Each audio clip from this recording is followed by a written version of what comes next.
छत्तीसगढ़ के सभी जिलों से ब्लॉकों से जुड़े हुए सभी भाई बहनों को मैं सादर नमन करता हूँ। आज की गोष्ठी हमारे विभिन्न विषयों को लेकर के है। इन विषयों में हमारे प्रदेश में संचालित हो रहे हैं बड़ी संख्या में व्यक्तित्व निर्माण आवासीय युवा शिविर के संदर्भ में होगा, कन्या कौशल शिविर के संदर्भ में होगा। उसके पश्चात शांति कुंज ने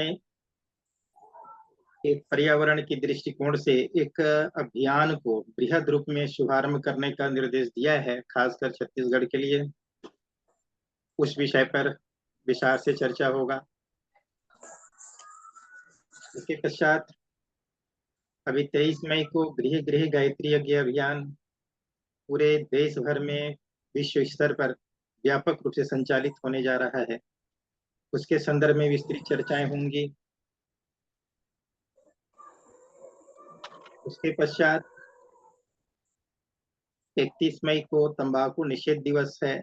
उसको राष्ट्रव्यापी स्तर पर शांति कुंज के माध्यम से अभियान के स्वरूप में लेना है। छत्तीसगढ़ में हम किस स्तर पर कर सकते हैं, इस संदर्भ में चर्चा होगा। उसके पश्चात आप सबको पता है ज्योति कलश यात्रा का आगमन हमारे छत्तीसगढ़ में भी होने जा रहा है, सारे देश के साथ साथ।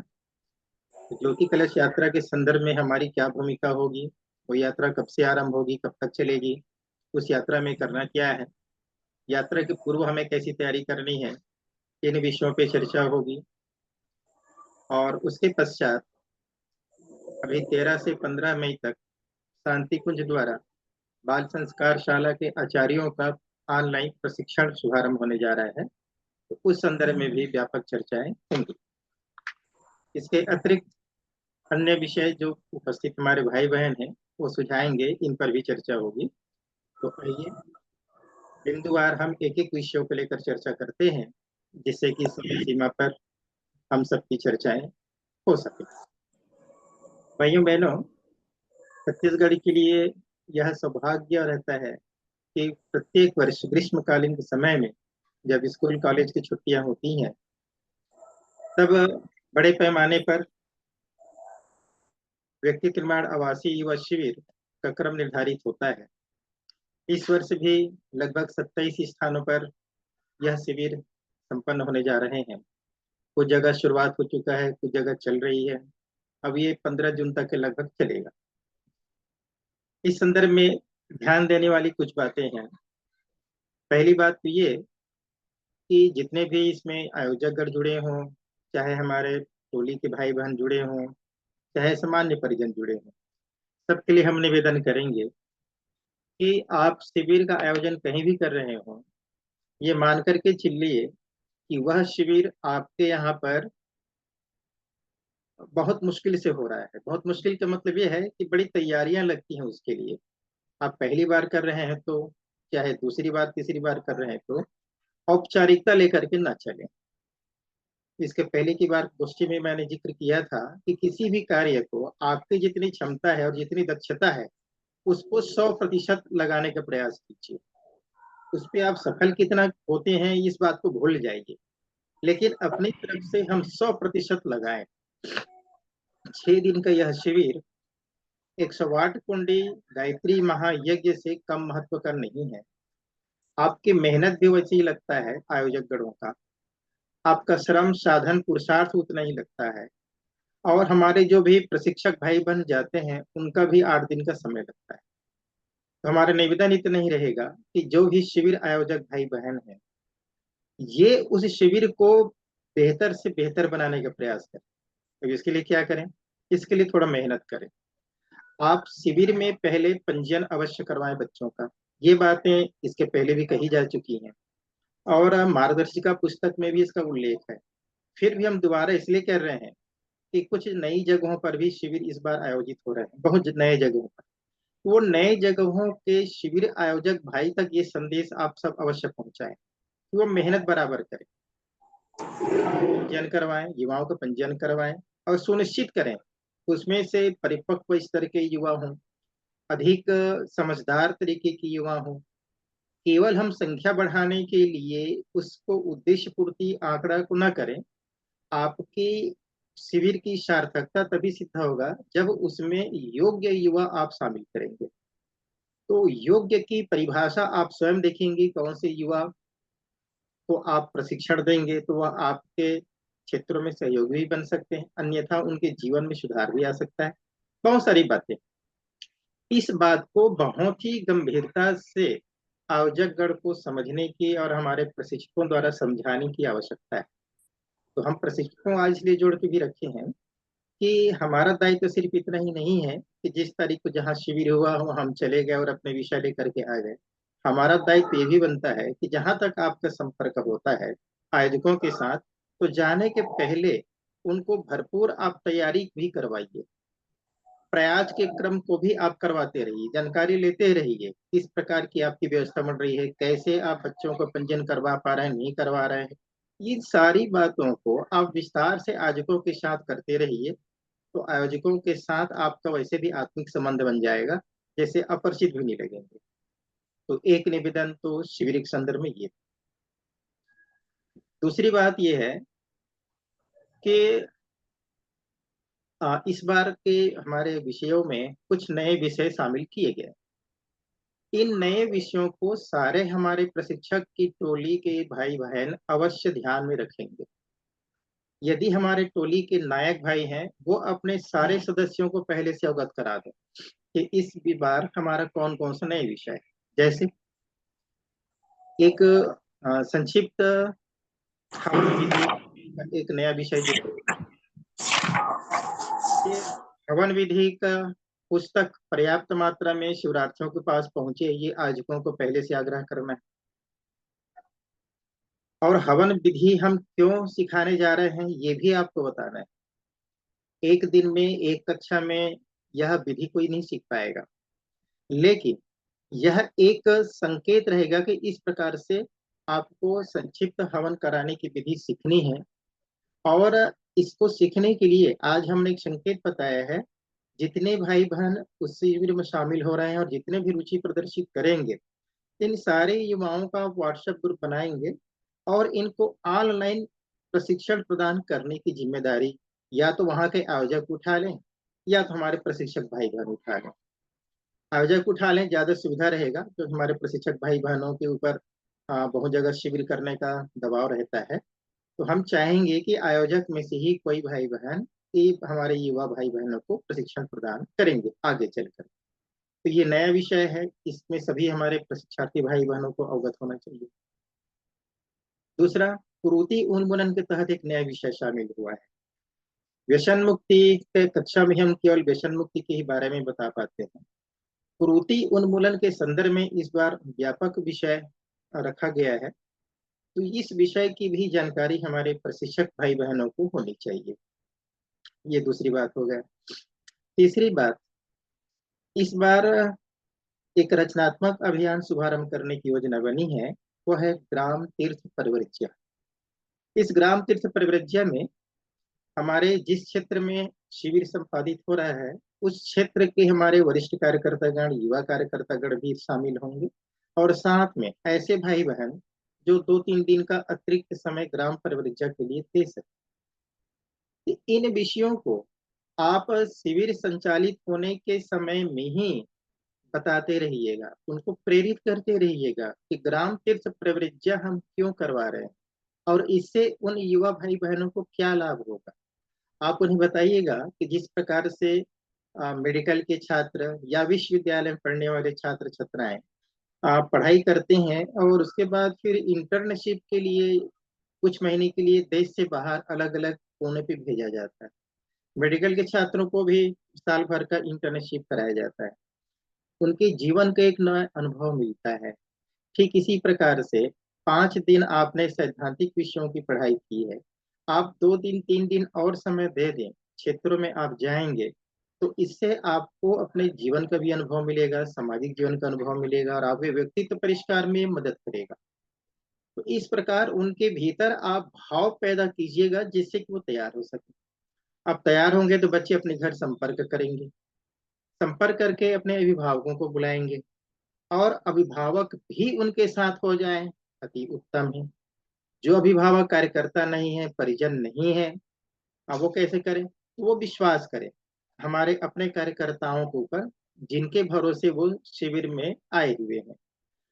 तो इसके लिए भी जरूरी है कि आप युवा भाइयों बहनों को शिविर के बीच में ही इन सारी बातों को अवगत कराएंगे। ये भी एक नए विषय के तौर पर है। प्रवृत्ति से आ, जाने से और आने का पूरा क्रम पहले से सुनिश्चित रहेगा, जिससे जहां से वो आए हैं वहां तक आसानी से वो पहुंच सके। इसके अलावा हम चाहेंगे शिविर के संदर्भ में जितने हमारे प्रशिक्षक भाई बहन हैं, आयोजकों के साथ जितनी ज्यादा चर्चा करेंगे और जितनी बार संपर्क करेंगे, आयोजक भी उतनी ही गंभीरता से उस शिविर को लेंगे। इसलिए हमारा निवेदन, इस शिविर के संदर्भ में जरूर आप सब चर्चा करते रहेंगे। अब दूसरा बात है, इसी शिविर का भाग है, इस बार निर्धारित किया गया है कि कार्यकर्ता गोष्ठी भी हमको रखना है शिविर के बीच। वो कब रखना है? जहां पर 6 दिन का शिविर हो रहा है वहां 5वें दिन रखना है। यदि 5 दिन का शिविर है तो चौथे दिन रखना है। समापन के एक दिन पहले आप शाम के समय कार्यकर्ता गोष्ठी जरूर रखवाइए। अब ये कार्यकर्ता गोष्ठी का आमंत्रण कौन देंगे? कार्यकर्ता गोष्ठी का आमंत्रण उस जिले के जिला समन्वयक देंगे, जिस जिले में यह कार्यक्रम चल रहा है। क्योंकि जिले स्तर, यदि आप कार्यकर्ता गोष्ठी करना चाहते हैं, ब्लॉक स्तर पे कहना चाहते हैं तो हमारे ब्लॉक समन्वयक हैं, संगठन के क्षेत्र से जुड़े हुए, वो देंगे। तो जरूरी है कि जहाँ भी शिविर हो रहा है उसकी जानकारी हमारे जिले के जिला समन्वयक और उससे जुड़े हुए, संगठन से जुड़े हुए सभी भाई बहनों को होना चाहिए। उनका सहयोग भी आप प्राप्त करिए। ब्लॉक स्तर पे हो रहा है तो ब्लॉक के भाइयों को भी आप सहयोग लीजिए और उनको जरूर जानकारी में दीजिए। और ये कार्यकर्ता गोष्ठी का आमंत्रण उन्हीं की तरफ से आना चाहिए, जिला समन्वय की तरफ से आए, ब्लॉक तरफ से आए, जिससे कि ज्यादा से ज्यादा संगठन से जुड़े भाई वहां पर उपस्थित हो सके। कार्यकर्ता गोष्ठी में करना क्या है, ये पिछली बार की गोष्ठी में विस्तार से बातें हो चुकी हैं।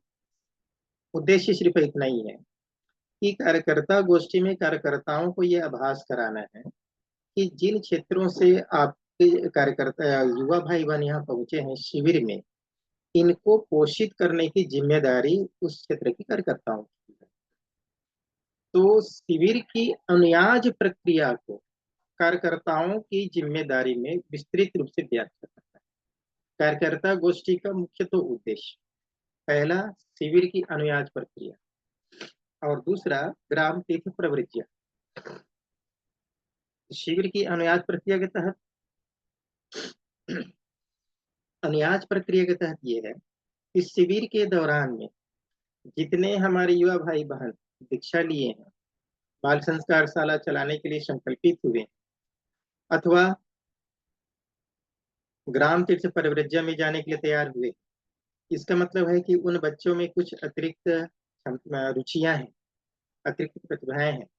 आप शिविर के दौरान देखिएगा बच्चों की भीतर की प्रतिभा को, क्षमता को, जिनका मंडल बना हुआ है, इन सारे बच्चों को सूची बनाइए और सूची बना करके एक कॉपी तो आप मेल कर दीजिएगा शांति कुंज को, जोन कार्यालय को, युवा प्रकोष्ठ कार्यालय को, छत्तीसगढ़ युवा प्रकोष्ठ कार्यालय को, जोन कार्यालय को, और एक प्रति रखेंगे स्वयं आयोजक गण, एक प्रति आप प्रशिक्षक रखें। उद्देश्य इतना ही है कि इन बच्चों को आगे हमारे जिन क्षेत्रों से बच्चे आए हैं उस क्षेत्र के कार्यकर्ताओं की जिम्मेदारी है कि वो देखें कि उनका मंडल शुरुआत हो पाया कि नहीं हो पाया, वो दीक्षा लिए हैं तो उनका जब प्रारंभ हो पाया कि नहीं हो पाया। यदि वो संस्कारशाला चलाने के लिए संकल्पित हुए हैं तो वो संस्कारशाला चलाने में कोई अड़चन तो नहीं आ रही है। ये सभी कुछ देखने की जिम्मेदारी हमारे उस क्षेत्र की कार्यकर्ताओं की, और ये कम से कम 3 साल तक हमको देखना होगा। जिस प्रकार हम पौधे का रोपण करते हैं और पौधे का रोपण करके हम उनको खुला छोड़ दें, न उसमें पानी डालें, न उसकी देखभाल करें, और हम ये उम्मीद करें कि 5 साल के बाद हम जाएंगे और देखेंगे कि पौधा लहलहाता होगा, तो संभवतः हमको निराशा हाथ लग सकती है। भाइयों बहनों, तो उसी प्रकार हमारे छोटे छोटे पौधे हैं जो पहली बार आपके संपर्क में आए हैं, आपसे कुछ प्रेरणा मिली और उनके मन में कुछ ऐसी भाव जगा जिससे कि वो चाहे मंडल गठन किए, चाहे दीक्षा लिए हों, चाहे संस्कारशाला चलाने के लिए तैयार हुए हैं, तो इनको खाद पानी देने की जिम्मेदारी आपकी है। जितना ज्यादा आप खाद पानी देते रहेंगे, जितना ज्यादा इनके साथ आत्मीयता आप बनाकर रखेंगे, जितना इनके साथ मित्रता बनाकर रखेंगे, उतना ही अधिक ये आपके साथ जुड़ते चले जाएंगे, और ये अपने जीवन की भी दिशा को बदल सकते हैं और आपके सहयोगी की भूमिका में भी आ सकते हैं। मगर ये जिम्मेदारी कम से कम 3 वर्ष तक आपको हमको निभानी है। ये कार्यकर्ता गोष्ठी में बकायदा आप उन युवाओं को ही बुलाइएगा जो किसी न किसी प्रकार से संगठन दीक्षा लिए हो, चाहे कुछ भी क्रम में शामिल हुए। खड़ा करा के पहचान कराइए कार्यकर्ताओं को, एक दूसरे से वो परिचय प्राप्त कर लेंगे कि इस क्षेत्र से आए हैं, यहाँ के कार्यकर्ता हैं, इस क्षेत्र से आए यहाँ कार्यकर्ता हैं। बच्चों को ही बता दीजिए इनका मोबाइल नंबर अमुक है, कोई समस्या हो तो आप इनसे संपर्क कर लीजिएगा। उन बच्चों का 15 दिन में कहीं यदि मुलाकात हो जाए, ऐसी कोई संभावना, ऐसी कोई मंडल जो बना हुआ है, एक गांव का हो, 2-3 गांव का मिला करके हो, तो आप ऐसा प्रयास कर लीजिए। साप्ताहिक हो तो बहुत उत्तम है, साप्ताहिक ना सही तो 15 दिन में सही, महीना दिन में सही, मगर आप उनके जितना ज्यादा संपर्क में हो सके। 10-10 गांव का हमारा इकाई बना है, यदि उस इकाई के बच्चे शामिल हुए हों तो इकाई के भाई हमारा उनसे संपर्क कर सकता है, तीरथ मंडल के भाई से संपर्क कर सकता है। तो कुल मिलाकर के इन बच्चों को आगे बढ़ाने की जिम्मेदारी हमारे उस क्षेत्र के इकाई के, चाहे हीरक मंडल के, चाहे हमारे कोई भी सक्रिय सदस्य भाई बहन हैं, उनकी होगी। ये हमारा अनियाज का प्रथम क्रम रहेगा। और 1 साल के पश्चात, जहां आज शिविर आप संपन्न कर रहे हैं, ठीक 1 वर्ष के पश्चात चाहे तो आप वही तारीख चयन कर लीजिए, चाहे तो अपनी सुविधा अनुसार दूसरी तारीख दे लीजिए, मगर 1 साल के बाद पुनः इन सब बच्चों को दोबारा बुलाइए। 1 साल की आप समीक्षा करेंगे कि शिविर से जाने के बाद बच्चों में जितना संकल्प लिए थे उनमें से कितना हो पा रहा है, कितना नहीं हो पा रहा है, आगे कोई क्या दिक्कत आ रही है, आगे क्या करना। तो एक 4 घंटे का, 5 घंटे का, एक दिन का कार्यशाला आप अवश्य रखिएगा। इसकी जानकारी आप शिविर के दौरान ही बच्चों को भी दीजिए और आयोजकों को भी दीजिए, जिससे मानसिक रूप से तैयार रहे। अगला काम, अगला काम यह है भाई हम बहनों, जितने बच्चे दीक्षा लिए हैं या संस्कार शाला के लिए चलने तैयार हुए या मंडल बनाए, इन सब बच्चों को आप प्रेरित कीजिएगा, यदि ये शांति कुंज जाने के लिए समय दे सके, क्योंकि शांति कुंज का भी आप परिचय बताएंगे, तो वहां पर जाने के लिए तैयार हो सके, तो ये अपने माता पिता से चर्चा करें, एक संभावना बता दें, 9 दिवसीय सत्र की व्यवस्था बता दें। 9 दिवसीय सत्र में यदि वो जाना चाहते हैं तो 9 दिन के लिए ना सही तो 5 दिन के लिए सही, कम से कम 5 दिन। कि 9 दिन में क्या होगा और 5 दिन में क्या होगा, और शांति कुंज कैसा है, इन सारी बातों को आप बच्चों को बताइए। तो बच्चे अपने अभिभावकों से चर्चा करेंगे, एक वातावरण बना लेंगे। जो अभिभावक इस पर रुचि दिखाएं या जो बच्चे इस पर रुचि दिखाएं, उनसे हमारे आयोजक गण संपर्क कर लेंगे अथवा हमारे प्रशिक्षक गण संपर्क कर लेंगे और एक सूची बनाएंगे, तो जिसके आधार पर हम शांति कुंज में इनकी आवास की व्यवस्था की चर्चा करेंगे। और शांति कुंज में टुकड़े टुकड़े में हर सत्र में 50-50 युवाओं को हम व्यवस्था बनाने का प्रयास करेंगे। लेकिन इस प्रकार की सूची जितना आप बनाते जाएंगे, उसी हिसाब से हम वहां पर चर्चा करेंगे। हम चाहेंगे कि एक बार ये हमारे युवा भाई बहन शांति कुंज से जाएंगे तो निश्चित रूप से इनकी आध्यात्मिक उन्नति होगी, व्यक्तित्व में परिष्कार होगा और मिशन के कार्यों में भी सहयोगी बनेंगे। ये सुनिश्चित है, इसके पहले कभी प्रयोग में देखा गया है। हम निवेदन करेंगे कि ऐसा भी आप लोग कीजिएगा। अब कार्यकर्ता गोष्ठी का अगला स्वरूप आता है ग्राम तीर्थ परिवृज्य। तो ग्राम तीर्थ परिवृज्य का उद्देश्य क्या है, ये आप कार्यकर्ताओं को बताइएगा। साथ में हमारे युवा भाई बहन भी बैठे रहेंगे, वो भी सुनेंगे समझेंगे। और इसकी स्वरूप प्रक्रिया क्या है, ये पूरी तरह से बताइएगा। इसका उद्देश्य क्या है, इसकी प्रक्रिया क्या है, तो प्रमुख चीज इन दोनों चीजों को आप अच्छे से समझाइएगा, जिसे कार्यकर्ता भाई बहन जो वहां पर उपस्थित हैं वो आए तो इसी उद्देश्य से हैं, मगर हो सकता है इसके उद्देश्य को न मालूम, तो उद्देश्य को पूरी तरह से समझाइएगा। बड़ी खुशी की बात है कि अभी हमारे बालोद जिले में बहुत जबरदस्त तरीके से हमारे दिलीप भाई के नेतृत्व में वहाँ टोलियां निकली और कुछ गांवों का भ्रमण हुआ, बहुत शानदार हुआ। हम उनका भी आमंत्रण करेंगे, दिलीप भाई से ही सुनेंगे कितने गांव में गए और कैसा उनका अनुभव रहा प्रत्यक्ष रूप से। तो ये क्रम हमारा ग्राम तीर्थ परिवृज्य है। नए नए गांव को इसमें लिया जाता है। जहां तक अभी हमारा मिशन नहीं पहुंचा, गायत्री परिवार का कोई संगठन नहीं बन पाया है, ऐसे जगहों ऐसे गांवों को लिया जाता है। और ऐसे गांव में किस तरह से दीप यज्ञ के माध्यम से घर घर संपर्क करने के माध्यम से वहां पर एक मिशन का संदेश पहुंचाया जाता है, कैसे हम वहां पर संगठन बनाने का प्रयास करते हैं, कैसे हम गुरुदेव के विचारों को स्थापित करने का प्रयास करते हैं। ये ग्राम तीर्थ परिवृज्य के माध्यम से भली प्रकार हो सकता है। इसका विस्तृत रूप से समूह में डला हुआ है, प्रशिक्षकों के समूह में। संक्षिप्त में इतना ही है कि लगभग आप अपने शिविर के समापन की स्थिति को ध्यान में रखते हुए 6वें दिन दोपहर तक समाप्त करना है। उसके पश्चात 2:30 बजे 3 बजे आप अपने जिस गांव में निर्धारण होगा उस गांव में आप पहुंचिएगा। वहाँ किस तरह से आप जनसंपर्क करके पीले चावल के माध्यम से पहले से, चूंकि वो गांव में किस जगह पर दीप यज्ञ संभावित हो सकता है वो पहले से आयोजक लोग चर्चा कर चुके रहेंगे, और वो जगह सुनिश्चित हो चुका रहेगा। वहां पे आमंत्रण होगा, एक संक्षिप्त दीप यज्ञ के माध्यम से वो संदेश बताया जाएगा। वो संदेश भी आपको लिखित रूप में मिला हुआ है, नहीं होगा तो दोबारा हम डलवा देंगे, ग्रुप में सबके पास रहेगा क्या संदेश देना है। और उसके पश्चात क्या क्या कहना है, ये सारा सामग्री आपको लिखित रूप में मौजूद है, ग्रुप में डला हुआ है। दोबारा फिर से डलवा देंगे जिसे सभी प्रशिक्षकों के पास में रहे। जो हमारे प्रशिक्षक भाई बहन समय रहेगा वो परिव्रजा में जाएंगे, अन्यथा वो परिव्रजा में जाने नहीं जा पाएंगे, क्योंकि उनको और भी शिविर करना रहता है। यदि और शिविर नहीं करना है तो भी आप एक साथ किसी गांव में जा सकते हैं, आप भी अपना अनुभव प्राप्त कर सकते हैं। तो इस प्रकार से ये कार्यकर्ता गोष्ठी का क्रम संपन्न होगा।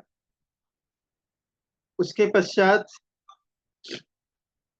अब अगला बिंदु आता है, शांति कुंज ने इस बार पर्यावरण और पानी की जल की संकट को ध्यान में रखते हुए, आप हम सभी जागरूक हैं, पत्रिकाओं के माध्यम से समाचारों के माध्यम से हम ये देख रहे हैं कि कैसी जल स्तर दिनों दिन निचले स्तर पर गिरते चला जा रहा है। ठीक है, आप जिस क्षेत्र में रहते हैं, हम जिस क्षेत्र में रहते हैं, वहां का जल स्तर में भीषण संकट नहीं है, लेकिन आप पेपर में पढ़ते ही है हमारे क्षेत्र का भी जल स्तर हर साल निचले स्तर पर जा रहा है। और आने वाले चाहे 50 साल लग जाए, 40 साल लग जाए, या उससे कम समय में, किन्हीं किन्हीं क्षेत्रों में कम समय में भी बहुत बड़ी समस्या होने वाली। आज भी हमारे ग्रामीण क्षेत्र के बहुत सारे हमारे बहनें पानी पीने के पानी के लिए काफी दूर दूर तक जाना पड़ता है। शहरों में भी जल संकट पैदा हो गया है, महानगरों को तो छोड़ दीजिए, छोटे छोटे कस्बों में संकट पैदा हो गया है। इसीलिए शांति कुंज ने यह अभियान चलाया है, श्री राम सरोवर का उन्नयन। श्री राम सरोवर, हरीश सरोवर के नाम से पहले भी इसकी चर्चा अनेक बार हुआ, और कुछ क्षेत्रों में ये काम भी हुआ। लेकिन हम इस दिशा में जितना ठोस कदम उठाना चाहिए अभी तक हम नहीं उठा पाए हैं। इसलिए शांति कुंज ने छत्तीसगढ़ के लिए विशेष आग्रह किया है, क्योंकि छत्तीसगढ़ तालाबों का प्रदेश है। जितनी तालाबें छत्तीसगढ़ में हैं देश में और कहीं नहीं। और तालाब एक बड़ा पानी टंकी है, जैसे एक टंकी ऊपर रहता है जिसमें से हम दिन भर उपयोग करते हैं। ये पानी टंकी ऐसा है जो जमीन के जल स्तर को बना के रखता है। यदि गांव में तालाब है और तालाब में पानी लबालब भरा हुआ है, इसका मतलब ये होगा कि उस गांव में जितने हैंड पंप रहेंगे उसमें पानी रहेगा, जितने मोटर रहेंगे, पंप रहेंगे, उसमें पानी रहेगा। जमीन के नीचे में नमी रहेगा, तो वातावरण भी उनके अनुकूल रहेगा, गांव के अनुकूल रहेगा, तपेगा नहीं। तो बहुत सारे फायदे हैं तालाब में पानी रहने का। क्योंकि आज हम फसल उगाने के लिए तालाब के पानी को भी अपाशी कर देते हैं, फसल में लगा देते हैं। तालाब का महत्व हम कम कर दिए, घर घर में नल आ गया तो हम घर में नहा लेते हैं और घर में ही सारी हमारी क्रियाएं हो जाती हैं। तालाब का महत्व उस दृष्टिकोण से तो खत्म होते जा रहा है, लेकिन इसे जागृत करना बहुत ज्यादा आवश्यक है भाइयों बहनों। हालांकि अपनी प्रांतीय गोष्ठी में अनेक बार इसकी चर्चा हो चुकी है, श्री राम सरोवर की। इस बार विशेष रूप से शांति कुंज से आग्रह किया गया है छत्तीसगढ़ के लिए कि चूंकि आने वाला अभी अभी गर्मी का समय है, तो तालाब का हम गहरीकरण कर सकते श्री राम सरोवर में क्या करना है, लिखित रूप में हम आपके पास सामग्री फिर से डाल देंगे। अभी वर्तमान में मैं इतना ही बता दूं, आप इसको चाहें तो यदि समय मिले तो बच्चों के बीच भी रख सकते हैं। 5-10 मिनट में पूरी बातें हो जाएंगी। श्री राम सरोवर के संदर्भ में रचनात्मक आंदोलन का विषय आप लें तो श्री राम सरोवर के विषय को भी आप जोड़ें। कार्यकर्ता गोष्ठी में भी श्री राम सरोवर के विषय को आप जोड़ें। तो इसमें होगा क्या कि श्री राम सरोवर में एक तो तालाबों को जल से सुरक्षित रखना गांव में, दूसरा तालाब का पानी स्वच्छ हो। तो जिस गली से गुजर कर तालाब में पानी जाता है, वहां देखें कि बरसात का पानी जाए, गांव के नाली का पानी तालाब में ना जाए, इस बात को ध्यान में रखिए। बरसात का पानी तालाब में जाए, इस बात का भी ध्यान में रखिए। तालाब का पानी को स्वच्छ करने की जिम्मेदारी तो गांव में ही एक ऐसा मंडल बनाइए जो श्री राम सरोवर के नाम से बने, जिसमें गायत्री परिवार के ही सदस्य रहें जरूरी नहीं है, गांव के व्यक्ति हो, ऐसे युवा लोग हैं जो सामाजिक क्षेत्र में रुचि रखते हैं, उन या कोई भी भाई, युवा ही नहीं, जो भी रुचि रखता हो गांव की भलाई के लिए, उनको आप श्री राम सरोवर प्रज्ञा मंडल के नाम से बना सकते हैं। और गांव की पानी को स्थायी रखना, गांव के तालाब के मेड़ को स्वच्छ रखना, ये बड़ी जिम्मेदारी। स्वच्छ में वहां पेड़ पौधे लगाएं, बगीचा लगाएं, खूबसूरत माहौल बनाएं। जैसे शहर में शाम के समय पार्क में टहलने के लिए लोग निकलते हैं और शाम के समय फूलों की खुशबू से पार्क का पूरा महकता रहता है, ठीक इसी प्रकार से तालाब भी टहलने का एक माध्यम बन जाए गांव का, ऐसा खूबसूरत बनाने का प्रयास गांव के लोग मिलजुल करके करें। हमने तो पिछली गोष्ठी में भी निवेदन किया था कि यदि पंचायत के पास फंड हो या गांव वाले पैसा इकट्ठा कर लें तो तालाब के मेड़ में एक्यूप्रेशर पाथ बनाया जा सकता है, और वह एक्यूप्रेशर पाथ स्वास्थ्य की दृष्टि से गांव वालों के लिए वरदान साबित होगा। यदि इसका हम विश्वास दिला पाए गांव वालों को, तो मुझे नहीं लगता कि गांव वाले ऐसा ना कर सकते। हर साल गांव में नवधा रामायण होता है, लाखों खर्च होता है, तो एक बार ये खर्च करके प्रेशरपात बनाने का कहीं जगह एक मॉडल खड़ा हो जाए तो उसका अनुकरण हमारे शेष गांव वाले अवश्य करेंगे। तो मैं तो जुड़े हुए भाई बहनों से आग्रह करूंगा कि कोई भी एक गांव के ऐसे ही मतलब तालाबों को विकसित करने का प्रयास कीजिए, जिसे देख करके दूसरे गांव वाले भी प्रेरित हो सके। तो ये क्रम हो गया। अभी गर्मी का समय है, यदि तालाब का गहरीकरण करना है तो यही उपयुक्त समय होता है कि बरसात के पहले हम गहरीकरण करवा लें, जिससे कि तालाब में पर्याप्त मात्रा में पानी भर सके। उद्देश्य इतना ही है कि तालाबों के संरक्षण में, तालाब वैसे भी तीर्थ की संज्ञा दी गई है। आपको पता होगा कि जब भी घर में हमारा पूजा होता था तो तालाबों के जल मंगवाया जाता रहा, और विभिन्न तालाबों का जल मिल करके उस संगम के जल का जैसा पवित्र भाव पैदा उसमें होता है। तो इसीलिए तालाबों के जल को जितना हम संरक्षित कर पाएंगे उतना ही बेहतर होगा। इस संबंध में शांति कुंज ने भी ब्रोशर प्रकाशित किया है, हम आपको पीडीएफ फाइल बना करके ग्रुप में डाल देंगे, जिससे आप प्रिंट निकाल करके उसके आधार पर विवेचन कर सकते हैं। बस निवेदन नहीं रहेगा, जितने भी हमारे कार्यकर्ता भाई बहन हैं अपने अपने क्षेत्र के तालाबों को जिम्मेदारी ले लें, तो मानकर चलिए कि हम एक छत्तीसगढ़ के माध्यम से शांति कुंज को आश्वस्त कर सकते हैं कि हम छत्तीसगढ़ में इतने तालाबों को इस वर्ष संरक्षण करने का संकल्प लिए। तो ये एक अनुरोध सभी क्षेत्र के, सभी ब्लॉक के, सभी जिले के हमारे भाइयों से आप सभी करें। हम भी निवेदन करेंगे अपने संपर्क से भाइयों बहनों को, और ये संकल्प शांति कुंज तक जो उनके माध्यम से पहुंचाने का प्रयास करें। उसके पश्चात आता है भाइयों बहनों गृह गृह गायत्री यज्ञ। बुद्ध पूर्णिमा पर होने वाला यह अभियान पहले 1 वर्ष के लिए विचार किया गया था, लेकिन पहले वर्ष की शानदार सफलता ने शांति कुंज को यह प्रेरित किया कि क्यों न अभियान को प्रतिवर्ष किया जाए। और निश्चित रूप से यह अभियान इतना सार्थक है कि जितने लाखों घरों में गृह गृह गायत्री यज्ञ के माध्यम से गायत्री यज्ञ हवन होता है, ऐसा कोई घर नहीं जिसके घर में संतुष्टि न होती हो। जिस समय वो हवन करते हैं बड़ी आत्मिक संतुष्टि मिलती है, और वो चाहते भी हैं कि उनके घर में बार बार ऐसा हवन की प्रक्रिया हो। हम नहीं संपर्क कर पाते, दोबारा नहीं जा पाते, ये अलग बात है। लेकिन ऐसा कोई घर नहीं छूटेगा भाइयों बहनों जिनके घर आप संपर्क करें और आपको मना कर दें। इस बार शांति कुंज ने बड़ा संकल्प किया है कि 25 लाख घरों में गृह गृह गायत्री यज्ञ अभियान के तहत हम घर घर जाएंगे पूरे देश भर में।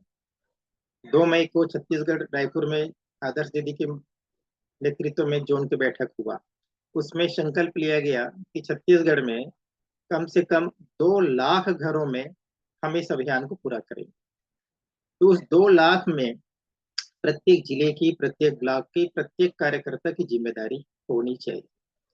इस बार 23 मई से 26 मई 4 दिन का समय निर्धारित किया गया है। 23 मई को बुद्ध पूर्णिमा है।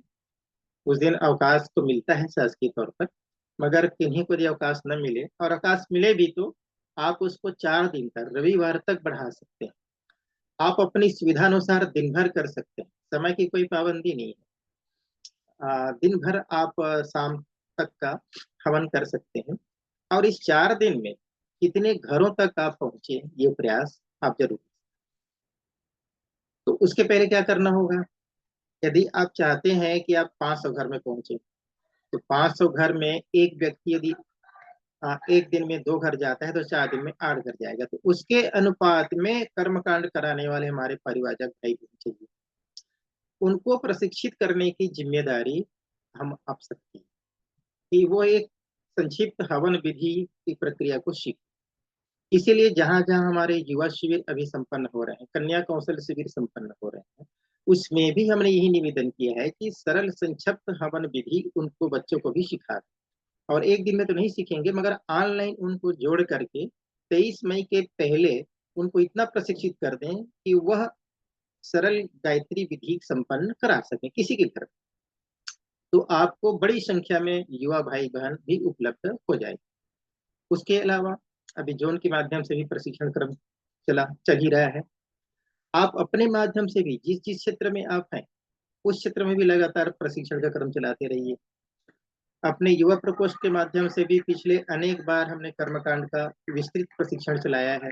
वो भी यूट्यूब में मौजूद है, उसका भी सहयोग ले सकते हैं। शांति कुंज द्वारा भी मोबाइल पंडित के माध्यम से बना हुआ है, वो भी यूट्यूब में है, उसका भी सहयोग ले सकते हैं। सीखने के लिए बहुत तरीके हैं। आप कहीं से भी लोगों को प्रेरित कीजिए, सिखा दीजिए, मगर ज्यादा से ज्यादा लोगों को प्रेरित करें। एक बात का ध्यान अवश्य रखेंगे, जैसे कि उस दिन की जोन की चर्चा में भी बात आई है, हमारा उद्देश्य आंकड़ा बढ़ाने का नहीं है। हमारा उद्देश्य ज्यादा से ज्यादा घरों तक संपर्क करने का है। इसीलिए आगे पीछे भले ही हम जो भी क्रम अपनाते हैं, मगर 23 से 26 में कोई न कोई परिजन हमारे उनके घर में पहुंचे और उनके द्वारा वह विधि संपन्न होना चाहिए। इस बात का अवश्य ध्यान रखें। पिछले बार संख्या बढ़ाने के दृष्टिकोण से सामूहिक रूप से कई जगह आयोजन कर लिया गया था। समूह में सबको बुला लिया और समूह में कर दिए, तो ये इससे थोड़ा सा बचेंगे। बाद में आप करते रहिए, लेकिन इस समय तो जरूर कीजिएगा।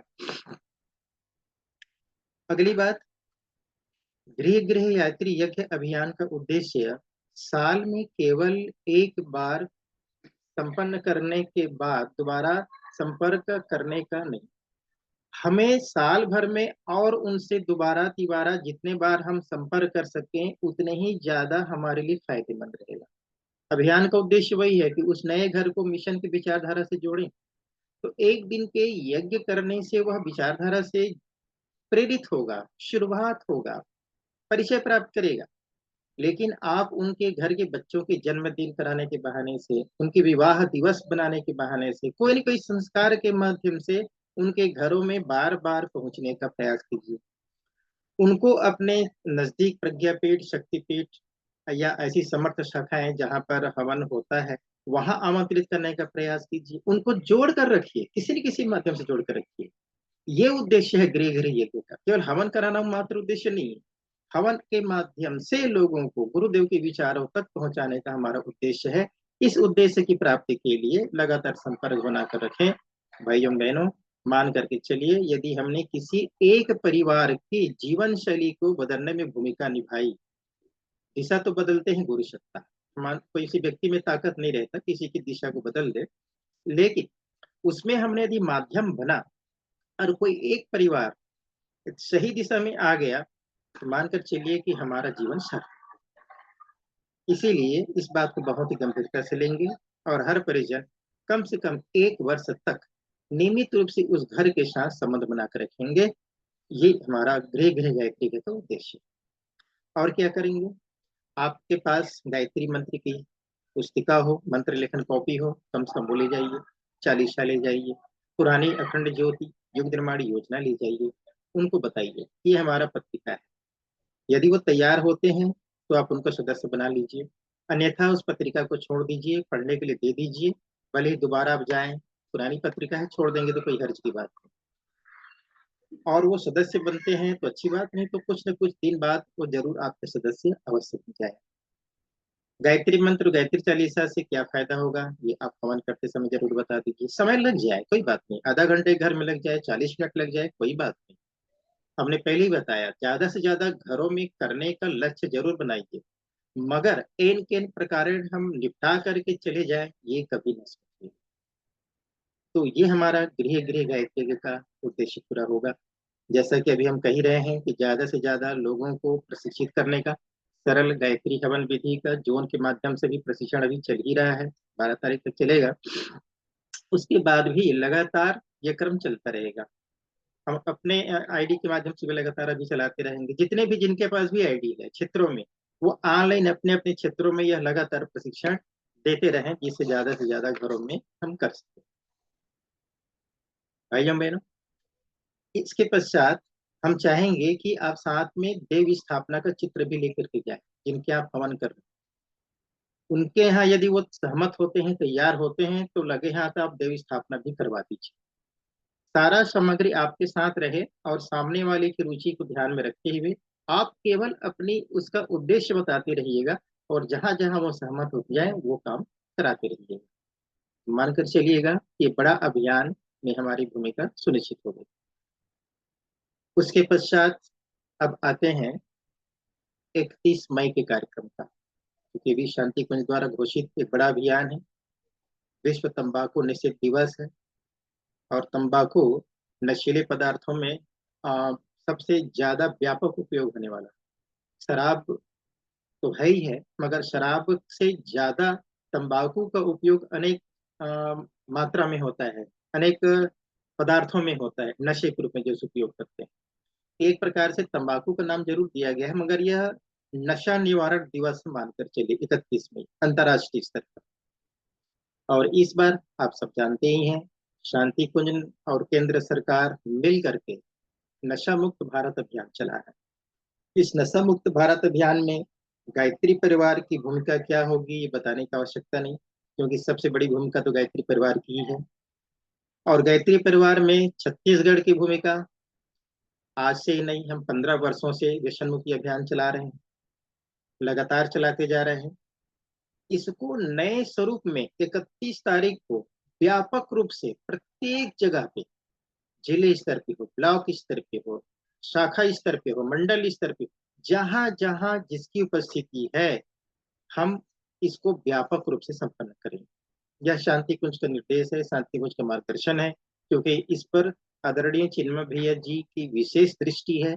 व्यसन मुक्ति अभियान कहाँ कहाँ पर किस स्तर पर चलाया जा रहा है, वो आंकड़ा मांगते हैं। और अपने देख रेख में इसकी जो भी प्रक्रिया चल रही है व्यसन मुक्ति का, अपनी देख रेख में संचालित कर रहे हैं। तो हम चाहेंगे कि छत्तीसगढ़ के हमारे सभी भाई बहन वो इसकी जानकारी दें। जितनी जगह पे हमारे शिविर संपादित हो रहे हैं, उन बच्चों को भी इसके लिए तैयार करें, संकल्पित करें कि 31 मई की जो भी कार्यक्रम का निर्धारण होगा उसमें उनकी भी भागीदारी रहेगी। अब निर्धारण क्या क्या होगा, बहुत सारे कार्यक्रम हैं। हम चाहे रैली निकाल करके जन जागरूकता अभियान चला सकते हैं।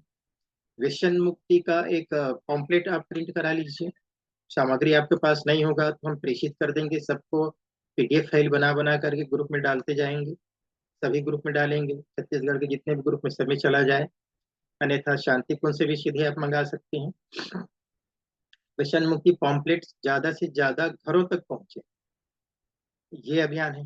दूसरा है व्यसन मुक्ति की बड़ी पुस्तक तो हम लोग प्रकाशित किए हैं, जैसे स्कूल कॉलेज में हम कक्षा लेते हैं उसमें काम आता है। लेकिन एक छोटी पुस्तिका गुजरात के हमारे भाई ने प्रकाशित करवाया, और शांति कुंज के माध्यम से, उसकी कीमत 3 रुपया है, मगर ब्रह्म भोज में वह 1 रुपया प्रति पुस्तक शांति कुंज में उपलब्ध हो जाएगा। तो जितने भी हमारे भाई बहन जो जुड़े हुए हैं और नहीं भी जुड़े हैं, जिनसे आप जानकारी देंगे, यदि वो उस पुस्तिका को मंगाना चाहें तो बहुत ही सस्ता पड़ेगा, 1 रुपया प्रति नग, जैसा हमारे पास संदेश आया हुआ है। सिर्फ शर्त इतना ही है कि आपको जितनी मात्रा में पुस्तक चाहिए, 14 मई तक आपको ऑर्डर भेजना होगा। 14 मई तक युवा प्रकोष्ठ कार्यालय शांति कुंज को आप अपनी प्रति भेज दीजिए। अपना मोबाइल नंबर, पता आदि आदि सारा विस्तार से उसको भी हमने ग्रुप में हम डाल देंगे। उन पते पर आप ऑर्डर भेज दीजिए। फिर वो पैसा किस माध्यम से मंगाएंगे ये आपको बता देंगे। फिर आपका अपना पूरा पता रहेगा, पोस्ट ऑफिस के माध्यम से या ट्रांसपोर्ट के माध्यम से उतनी संख्या में आपके पास वो भेज दें। उनका आग्रह है शांति कुंज का कि आप समूह में मंगवाएं तो ज्यादा सुविधाजनक रहेगा ट्रांसपोर्ट में डालने के लिए। तो आप लोगों को प्रेरित कीजिए, जो जिले के भाई जुड़े हैं, ब्लॉक के भाई जुड़े हैं, अपने ब्लॉक स्तर पर चर्चा कर लीजिए, जिले स्तर पर चर्चा कर लीजिए कि कितनी संख्या में आपको चाहिए। कहा गया है कि न्यूनतम 1,000 संख्या चाहिए, जिससे कि वो भेज सके। छोटी पतली पुस्तक है, आप लोग देखे भी होंगे, अधिकांश के पास वो मिलेगा भी। ये इस प्रकार की पुस्तकें हैं। ये छपने में तो 3 रुपये पड़ता है, लेकिन शांति कुंज ने ब्रह्म भोज से 1 रुपये का इसका कीमत निर्धारित किया है। तो न्यूनतम 1,000 पुस्तक आप इसको मंगवाइएगा, अधिक अधिक जितना मंगवा सके। तो ये व्यसन मुक्ति अभियान का है। और क्या कर सकते हैं आप, क्योंकि नशे के गिरफ्त में युवा ज्यादा रहते हैं और युवाओं के बीच हम संदेश दे रहे हैं, तो आप भाषण प्रतियोगिता का भी आयोजन कर सकते हैं, निबंध प्रतियोगिता का भी आयोजन कर सकते हैं नशे के संदर्भ में। बच्चों में जन जागरूकता अभियान चलाना है तो ये अभियान भी हमको चलाना चाहिए। जहां भी भाषण प्रतियोगिता हो, जितने हमारे प्रज्ञा संस्थान हैं, सब जगह हो जाए, अति उत्तम की बात है। आप अपनी शाखा स्तर पर, मंडल स्तर पर भी कर सकते हैं, और इनमें कुछ न कुछ पुरस्कार रख दीजिए, प्रथम द्वितीय तृतीय। ये भी एक आकर्षण बनता है, उसका एक रोचकता बनती है।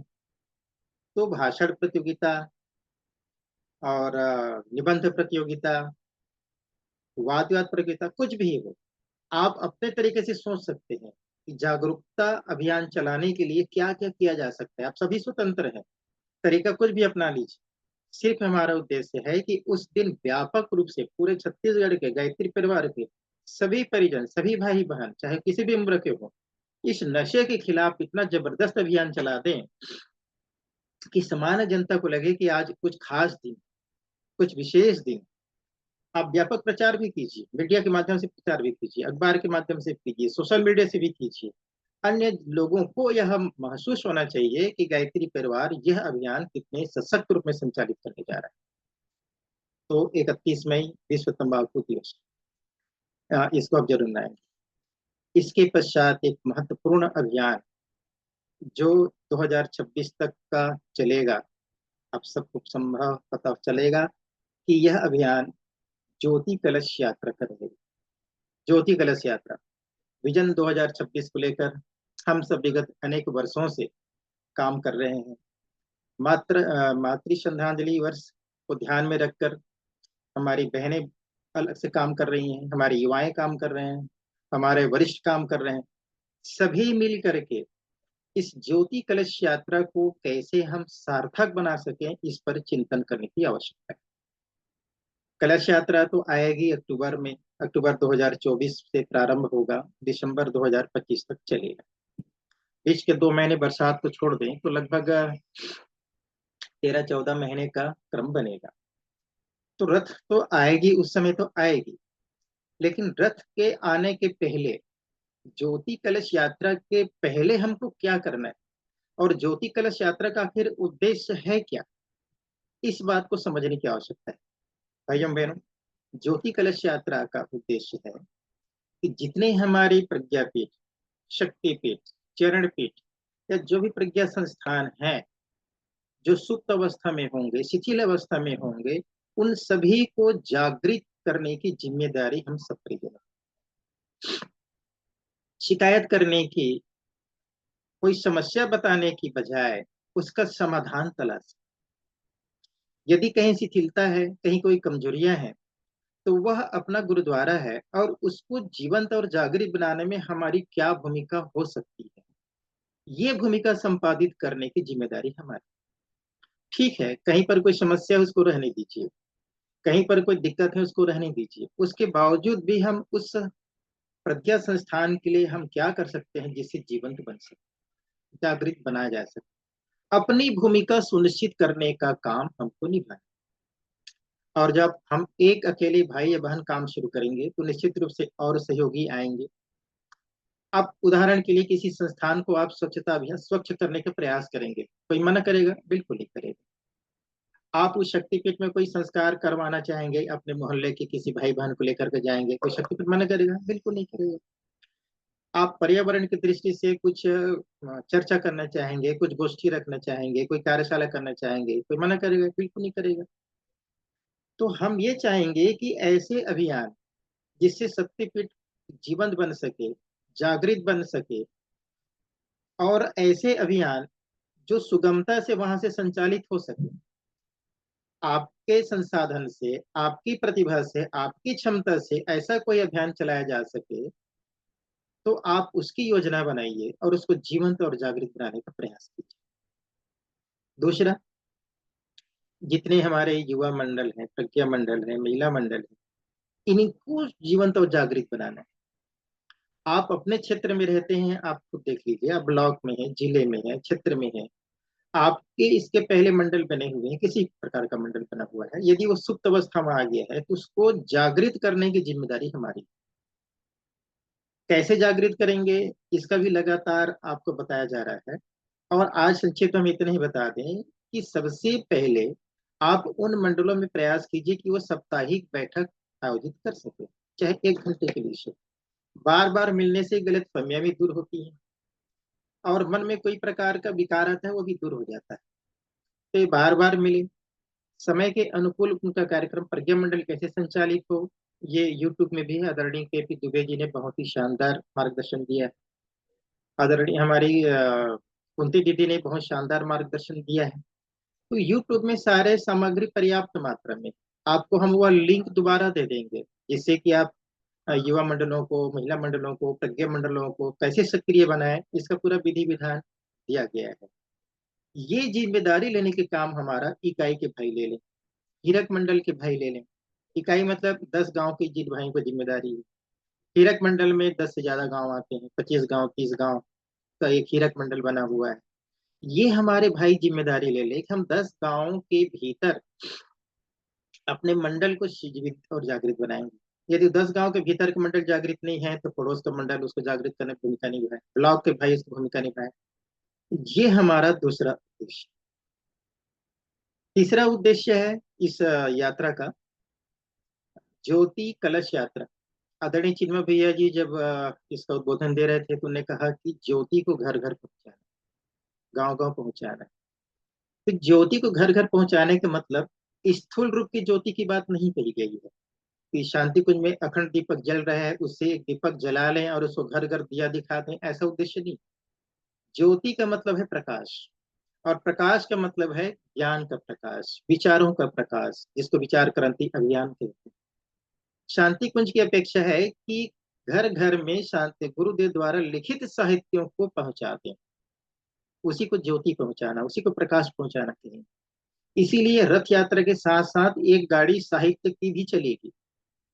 अब वो कितना साहित्य रहेगा ये जो स्तर के भाई बहन निर्धारण करेंगे, मगर साहित्य की गाड़ी अनिवार्य रूप से चलेगा। उसमें 11 रुपए का, 21 रुपए का, 51 रुपए का, 100 रुपए का सेट बना रहेगा साहित्य का। और वह साहित्य का सेट भी स्थापित करते जाना, ये भी अनिवार्य क्रम जुड़ा हुआ है उस ज्योति कलश यात्रा के साथ। स्थापना किनके यहाँ करेंगे? बिल्कुल नए लोगों के घर में, जो गायत्री परिवार के उनके यहाँ स्थापना की आवश्यकता नहीं, वो तो जानते ही, वो कहीं भी ले लेंगे। मगर जितने नए घरों में हम संपर्क करेंगे उस यात्रा के माध्यम से, तो क्या ये यात्रा के बीच ही संभव है? नहीं, आज से आप प्रारंभ कर सकते हैं। यात्रा के समय में कम काम बचे, हमारा ये प्रयास होना चाहिए। क्योंकि यात्रा जितनी ज्यादा हम नए गांव तक पहुंचा सकें, ये भी हमारा प्रयास रहेगा, जो उनके माध्यम से रूट चार्ट बन गया है, हर जिले के भाई लोग भेज दिए हैं। लेकिन उस समय कई बार ऐसा देखा जाएगा कि बहुत सारे जगह फिर भी छूट जाएंगे, प्रत्येक गांव तक नहीं पहुंचेंगे। लेकिन अभी हमारे पास समय है, अक्टूबर से पहले हमारे पास समय है, आज से क्यों न हम इसको प्रारंभ कर दें। ये जागृति अभियान, वह ज्योति कलश यात्रा के पूर्व जितना ज्यादा हम संपन्न कर लेंगे, मान करके चलिएगा कि 2025 तक जब ज्योति कलश यात्रा समापन होगा, छत्तीसगढ़ के अलग अलग नए नए क्षेत्रों में हम इतना काम कर चुके रहेंगे कि जिसके लिए 2017 से प्रयास किया जा रहा है कि छत्तीसगढ़ को युग निर्माण प्रदेश बनाने का हम सब मिलकर के प्रयास करें। यह ज्योतिष कलश यात्रा एक माध्यम है, और गुरु सत्ता का संरक्षण भी है, और उनका आशीर्वाद भी है, और निश्चित रूप से हम छत्तीसगढ़ के ऐसे नए क्षेत्रों में पहुंच जाएंगे जहां आज तक नहीं पहुंच पाए। तो ये हमारा उद्देश्य है। इन उद्देश्यों की प्राप्ति के लिए सभी भाई बहनों की भूमिका सुनिश्चित होनी चाहिए। कोई आपको नियुक्त करे या न करे, कोई आपको जिम्मेदारी दे या न दे, आप ये मत कहिएगा कि किसी ने मुझे बोला नहीं था इसलिए मैंने नहीं किया। आप और हम सभी गुरुदेव के शिष्य हैं, उनकी संतान है, शिष्य से ज्यादा उनकी संतान है। संतान का दायित्व होता है कि माता के पिता की आकांक्षाओं को पूरा करना। हम देख रहे हैं कि उनको आवश्यकता किस चीज की है। यदि वो भूखे हैं तो हम ये प्रतीक्षा न करें कि पिताजी हमें कहेंगे तब हम खाना खिलाएंगे, माता जी हमको बोलेंगे तब पानी पिलाएंगे। हम ऐसी अपेक्षा न रखें। माता पिता को हमने देख लिया कि उनके वो भूखे हैं और प्यासे हैं, हमारी जिम्मेदारी बनती है कि हम जितना जल्दी हो इनको भूख को शांत कर सके, इनकी प्यास को शांत कर सके। गुरुदेव माता जी बार बार इस बात का जिक्र किए हैं अपने उद्बोध में कि बेटे मेरे विचारों को घर घर तक पहुंचा दो, बाकी युग निर्माण की चिंता तुम छोड़ो।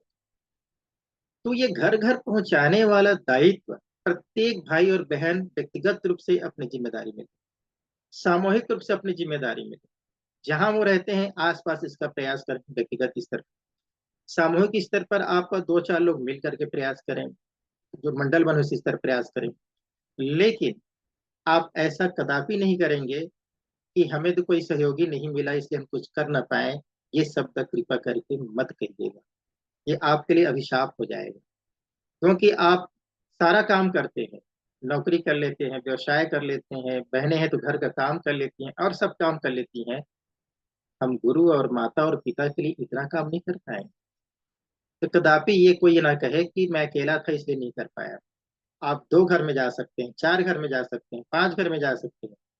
ये इन 16 महीने हैं कि 18 महीने हैं कि 2 साल है, इन 2 वर्षों में एक दिन में एक घर का भी आंकड़ा आप लगाएंगे तो एक साल में 365 दिन होता है।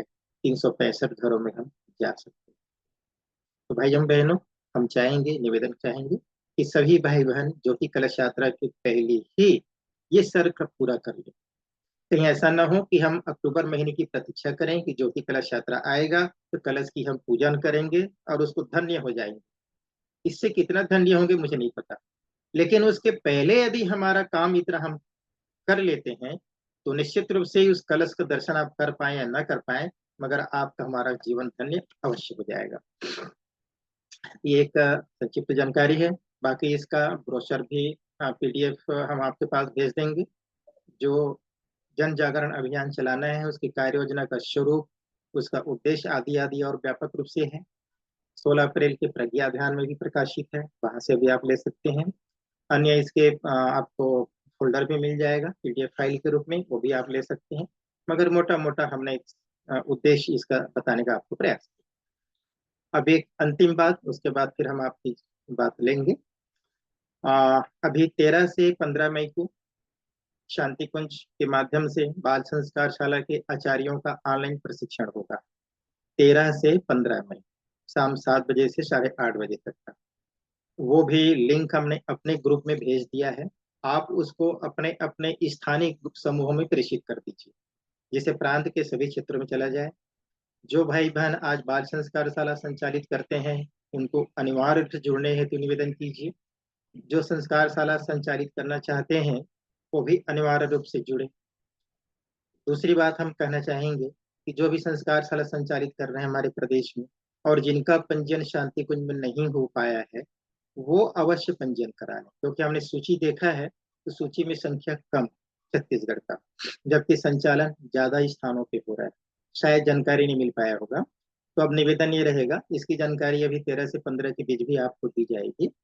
आप शांति कुंज युवा प्रकोष्ठ जहाँ पंजीयन होता है बाल संस्कारशाला आचार्य का, तो सभी भाई बहन अनिवार्य उसे पंजीयन भी करा लें। और उनने एक व्हाट्सएप लिंक भी बनाया है बाल संस्कारशाला के आचार्यों का, वह लिंक भी हमने अपने प्रांतीय युवा प्रकोष्ठ के समूह में डाल दिया है। जो भाई बहन जितने भी ग्रुप में जुड़े हैं वो भी अपने स्थानीय ग्रुप में भी उसको डाल देंगे, जिससे कि वो व्हाट्सएप ग्रुप में जुड़ सके। तो भाइयों बहनों, इस प्रकार से आज की एक महत्वपूर्ण चर्चा आपसे करना था, हमने अपनी बात कही है। अब मैं दिलीप भाई को मैं आमंत्रित करूंगा बालोद से, जिन्होंने अभी अभी ग्राम तीर्थ परिव्रज्या करके वापस लौटे हैं। 5 दिन का शानदार उनके गुरूर क्षेत्र में प्रशिक्षण संपन्न हुआ, और प्रशिक्षण के पश्चात एक टोली बनी और वहाँ ग्राम तीर्थ परिव्रज्या से लौटे हैं चंपेश्वर साहू जी के नेतृत्व से। तो मैं दिलीप भैया को आमंत्रित करूंगा कि वो आए और संक्षिप्त में हमें बताएं कि वह कितने गांव में उन लोग गए, टोलियां निकली, वहां जाकर उन्होंने क्या किया और किस प्रकार से महसूस हुआ। मैं दिलीप भाई को आमंत्रित करूंगा।